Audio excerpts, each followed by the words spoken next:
Participe conosco ao vivo no estudo desta lição em nossa escola sabatina online, todos os sábados às 9 da manhã pelo Zoom. No final deste vídeo, veja como participar. Você é o nosso convidado. Olá, ouvintes do canal, é um prazer estar aqui com vocês em mais esse estudo da Palavra de Deus. Hoje nós vamos estar estudando, então, a continuação do estudo Compartilhar as Boas Novas, parte 2, a lição da Escola Sabatina, número 32. Aqui ao meu lado a minha mãe, a irmã Ilma, que também vai estar auxiliando nesse estudo. E vamos então à leitura do verso áureo. Visto que com o coração se crê para a justiça e com a boca se fez confissão para a salvação. Romanos 10:10. A primeira pergunta diz assim: devido à negligência do povo de Deus, como que está a obra de Deus, nesse tempo? Vamos ver o que diz em Eclesiastes 11, verso 4. Quem somente observa o vento nunca semeará, e o que olha para as nuvens nunca cegará, ou nunca plantará, numa outra tradução. Vamos então à leitura da nota que a irmã Ilma vai estar fazendo. Se cada soldado de Cristo houvesse cumprido seu dever, e cada vigia nos muros de Sião houvesse dado a trombeta um sonido certo, o mundo poderia ter ouvido a mensagem de advertência. Mas a obra está com anos de atraso. Enquanto os homens dormem, Satanás avança furtiva e decididamente. Nono testemunho para a Igreja 29, terceiro testemunho Selef 297. Caso houvesse sido executado o propósito divino de transmitir ao mundo a mensagem da misericórdia, Cristo já teria vindo à terra, e os santos teriam recebido as boas-vindas na cidade de Deus. Sei que o povo de Deus houvesse mantido viva ligação com ele, eles houvesse obedecido a palavra, estariam hoje na Canaã celestial. Boletim da Associação Geral, 30 de março de 1903, Evangelismo 694. Então, como que está a obra, irmã Ilma? Com anos de atraso, Então, se nós tivéssemos feito o trabalho, cada soldado de Cristo tivesse cumprido o seu dever, onde que nós já estaríamos? Usufruindo, então, da santa cidade, Estaríamos, então, na Nova Canaã. Vamos, então, à segunda pergunta. Que privilégio tem cada cristão? Como agiremos para o avançamento da obra de Deus? Vamos ler na Bíblia, na leitura em 2 Pedro 3, verso 9 e o verso 12. Não retarda, Senhor, a sua promessa, como alguns julgam demorada. Pelo contrário, ele é longânimo para conosco, não querendo que nenhum pereça, senão que a todos cheguem ao arrependimento. O verso 12, esperando e apressando a vinda do dia de Deus, por causa da qual os céus incendiados serão desfeitos e os elementos abrasados se derreterão. Então, a até fala que nós devemos apressar, A vinda não só almejar, mas apressar também. Eu vou fazer a leitura da nota, então, que vai esclarecer melhor essas perguntas. Diz assim: é privilégio de todo cristão não só aguardar, mas mesmo apressar a vinda de nosso Senhor Jesus Cristo. Se todos que professam o seu nome estivessem produzindo frutos para a sua glória, quão rapidamente seria lançada em todo o mundo a semente do Evangelho. Depressa amadureceria a última seara e Cristo viria para juntar o precioso grão. Como povo, precisamos humilhar o coração perante Deus, rogando-lhe o perdão pela nossa negligência no cumprimento da comissão evangélica. Tudo que há no universo concita ao que conhecem a verdade, que se consagrem sem reserva à proclamação dessa verdade, tal como lhes foi revelada na mensagem do terceiro anjo. Aquilo que vemos e ouvimos nos conclama ao dever. A atuação dos agentes satânicos requer que cada cristão permaneça em seu posto. Pondo em Deus nossa confiança, devemos avançar constantemente, fazendo sua obra com abnegação, com humildade, confiança nele, submetendo-nos, bem como o nosso presente e futuro, à sua sábia providência, conservando firme o princípio de nossa confiança até o fim, lembrando que não é pelos nossos merecimentos que recebemos as bênçãos do céu, mas pelos méritos de Cristo e por nossa aceitação da abundante graça de Deus através da fé nele. Então aqui nós vemos o quê? Que, como nós já comentamos, que o privilégio de cada cristão não é só aguardar, mas apressar a vinda de nosso Senhor Jesus Cristo, né? E aí como que nós temos que agir para que realmente aconteça, né? O avançamento da causa de Deus, o avanço do Evangelho.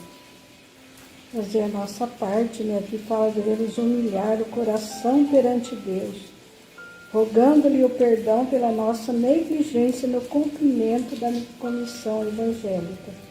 E nós não lemos o Apocalipse, né? Então eu vou ler Apocalipse 14, versos 6 ao 12.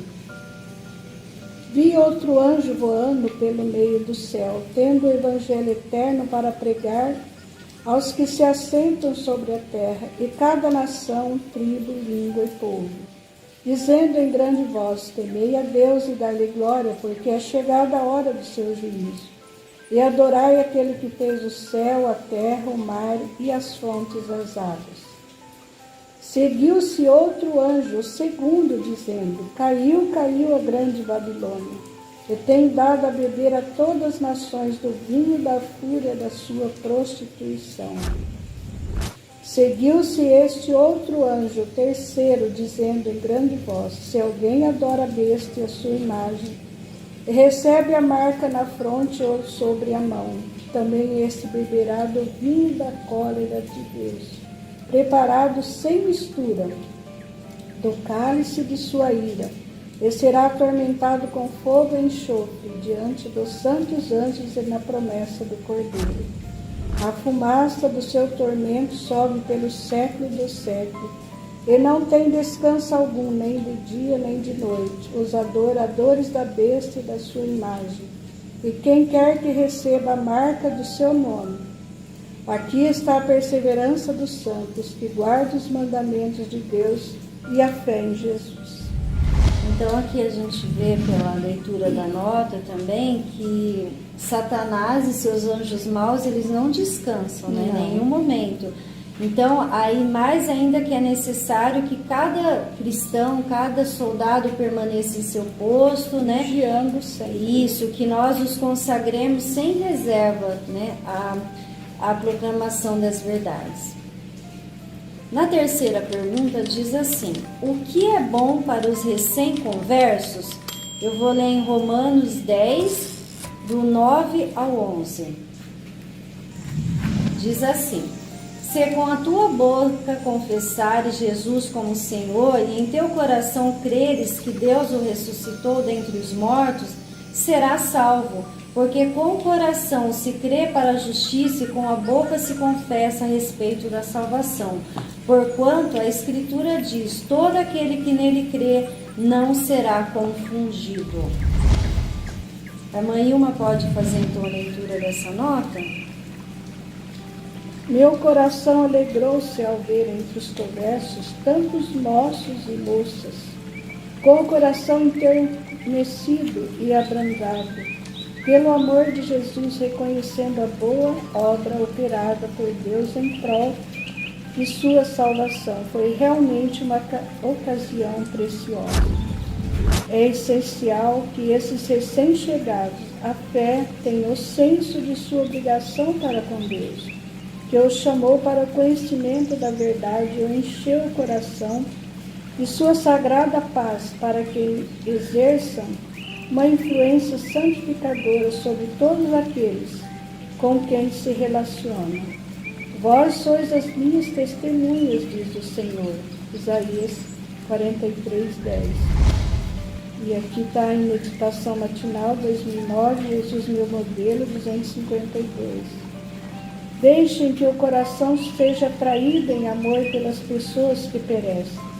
Obedeçam os impulsos dados do céu. Não entristeçam o Espírito Santo através da demora. Não resistam aos métodos de Deus para recuperar pessoas imersas em pecado. A todo homem, de acordo com suas várias habilidades, é determinada uma atividade. Faça o melhor e Deus aceitará seus esforços. Então, muito importante aqui, né? Aqui ela fala, né, que ela ficou muito feliz, né, de ver jovens, né, também tomando a sua decisão, né? Achei muito importante.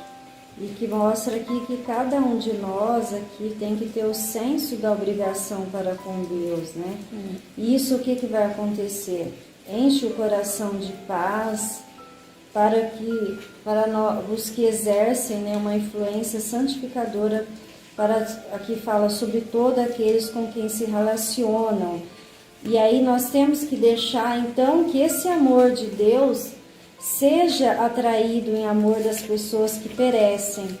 Assim, dessa forma, diz que nós não vamos estar então entristecendo o Espírito Santo. A quarta pergunta diz assim: como é o Evangelho de Cristo? Romanos 1, 16 ao 17. Pois não me envergonho do Evangelho, porque é o poder de Deus para a salvação de todos aqueles que creem, primeiro do judeu e também do grego, visto que a justiça de Deus se revela no Evangelho de fé em fé, como está escrito. Isso.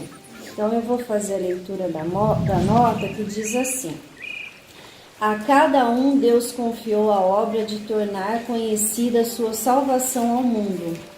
Na religião verdadeira não há nada de egoísta ou exclusivo. O Evangelho de Cristo é difusivo e dinâmico. É descrito como o sal da terra, o fermento transformador, a luz que brilha nas trevas. Todos devem levar a cruz e com modéstia, mansidão e humildade de espírito assumir os deveres que lhes foram dados por Deus, fazendo esforços pessoais em favor do que os rodeiam, os quais necessitam de auxílio. Então, como que é o Evangelho de Cristo? A religião de Cristo, né? É descrito como o sal da terra, o fermento transformador, a luz que brilha nas trevas. E fala que nessa religião não há nada de egoísmo ou exclusivismo, né? É para todos, né? Ele o Evangelho de Cristo fala que é difusivo e dinâmico. Vamos então à quinta pergunta, que diz assim: não sentindo a responsabilidade pelas pessoas a perecer, o que será impossível para o cristão? Como por fim ficarão? Mateus 5, 13 ao 16. Diz assim: vós sois o sal da terra. Ora, se o sal vier a ser insípido, como lhe restaurar o sabor? Para nada mais presta, senão para lançado fora, ser pisado pelos homens. Vós sois a luz do mundo. Não se pode esconder a cidade edificada sobre o monte, nem se acende uma candeia para colocá-lo debaixo do alqueire, mas no velador, e alumia todos que se encontram na casa. Assim brilhe também a vossa luz diante dos homens, para que vejam as vossas boas obras e glorifique a vosso Pai que estás nos céus. A irmã Ilma, então, pode ler a nota? é impossível reter o favor e o amor de Deus e manter comunhão com Ele, não sentindo responsabilidade pelas pessoas pelas quais Cristo morreu, que se acham em erro e trevas, perecendo em seus pecados. Se os que professam ser seguidores de Cristo deixam de brilhar como luzes no mundo, o poder vital se retirará deles e se tornarão frios e sem espírito cristão. Estará sobre eles a fascinação da indiferença, um torpor de alma, semelhante ao da morte, que farão com que sejam corpos mortos, ao invés de vivos representantes de Jesus. Meditação matinal 2009, Jesus, meu modelo, 272. Então, não sentindo a responsabilidade pelas pessoas a perecer, o que será impossível para o cristão? Manter comunhão com Deus também, né? Faz mal para ele próprio, né? Isso, porque como que você não vai sentir essa responsabilidade, né, de transmitir a outros, as pessoas por que Cristo também morreu, você deixar essas pessoas nas trevas e assim mesmo manter comunhão com Deus, não tem como, né? Ele próprio esfriará, que fala, né? Isso. Será semelhante ao da morte. Então fala que o poder vital se retirará deles e se tornarão frios, sem espírito cristão. Então aqui, além de tudo, fala que eles se tornarão vai estar sobre ele a fascinação da indiferença. Eu achei bem importante essa parte, né? Então a pessoa vai se sentir bem ainda, né? Indiferente a essas coisas, né? Porque o Espírito está longe Santo, de Deus, né? O Espírito Santo se afastou dele. Sim. Né? Vamos então à sexta e última pergunta. Se aceitarmos de boa vontade nossos deveres, como será a nossa experiência? 1 Timóteo 6, 18 ao 19. Que pratiquem o bem, sejam ricos de boas obras, generosos em dar, prontos a repartir. Que acumulam para si mesmo tesouros sólidos, fundamento para o futuro, a fim de se apoderarem da verdadeira vida. Isso, e agora Tito 3, verso 8. Fiel é a palavra, e quero que no tocante a essas coisas fazem afirmação confiantemente, para que os que têm crido em Deus sejam solícitos na prática de boas obras. Estas coisas são excelentes e proveitosas aos homens. Então eu vou fazer a leitura dessa nota que diz assim: todos devem levar a cruz e com modéstia, mansidão e humildade de espírito assumir os deveres que lhes foram dados por Deus, fazendo esforços pessoais em favor dos que os rodeiam, os quais necessitam de auxílio e luz.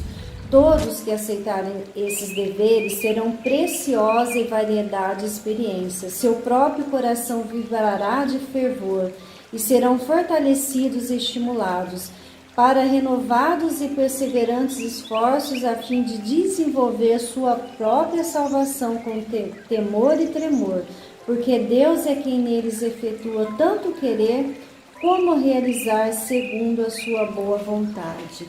Então nós vemos aqui, quando nós aceitamos de boa vontade nossos deveres, a pessoa que é mais beneficiada somos nós mesmos. Fala que o nosso coração então vai vibrar de fervor, né? Seremos fortalecidos e estimulados. E fala que devemos levar a nossa cruz com mansidão, modéstia e humildade de espírito, né? Assumindo todos os deveres do cristão, né?